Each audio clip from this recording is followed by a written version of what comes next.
साथियों, जैसा कि आप जानते हैं कि लोन डिफ़ॉल्ट के मैटर में हम महत्वपूर्ण बातों को आपके सामने रखते हैं। हम चाहते हैं कि कोई भी जानकारी ऐसी ना हो जो आप तक नहीं पहुंचे।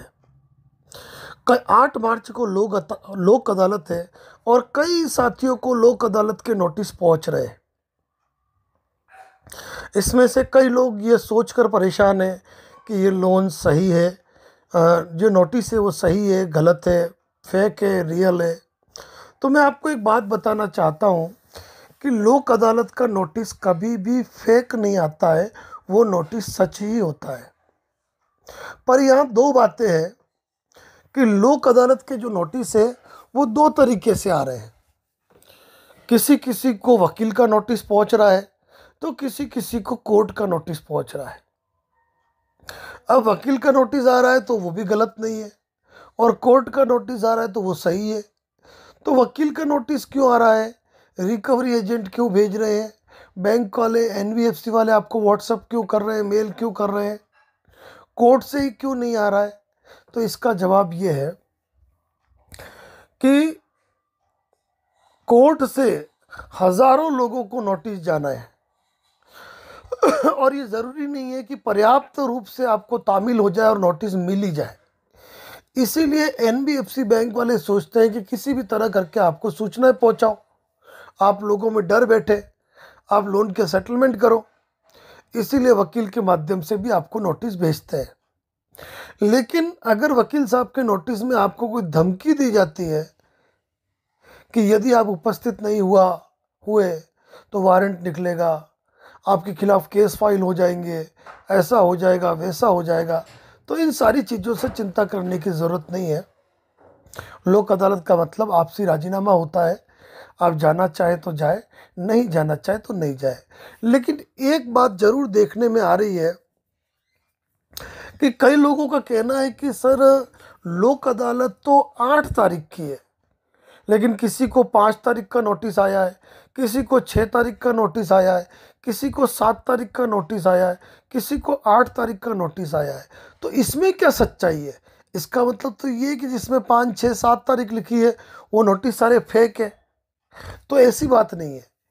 एक्चुअली क्या है कि 8 मार्च को जितने भी प्रकरण है सारे प्रकरण रखे गए और एक साथ दुनिया भर की कोर्ट में भीड़ हो जाती है। तो मुद्दा इसमें यह है कि यदि आपकी तारीख 5 रखी गई है, 6 रखी गई है, 7 रखी गई है, तो इसका मतलब वो नोटिस फेक है, ऐसा नहीं है। इसका मतलब ये है कि आपके प्रकरण को लोक अदालत में 8 तारीख को रखा है, लेकिन लोक अदालत से भी पहले ये प्री लिटिगेशन हो गया।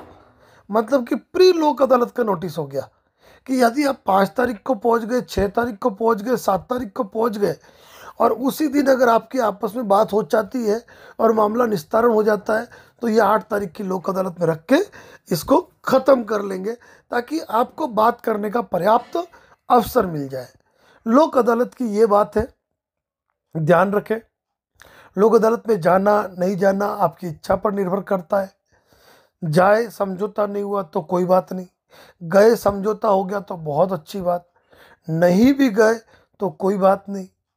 कोई रिकवरी एजेंट नोटिस करे उसको इग्नोर कर सकते हो, कोई वकील नोटिस भेजे लोक अदालत का उसको इग्नोर कर सकते हो, और कोर्ट का नोटिस भी तामील हुआ और आप नहीं जाना चाहो तो ये आपकी इच्छा है।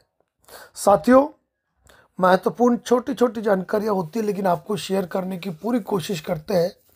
और इस मार्च में हमारा पूरा प्रयास है कि आपको बेहतर सुविधाएं मिले, बेहतर जानकारियां मिले, ताकि आप कोई कन्फ्यूज़न में ना रहे।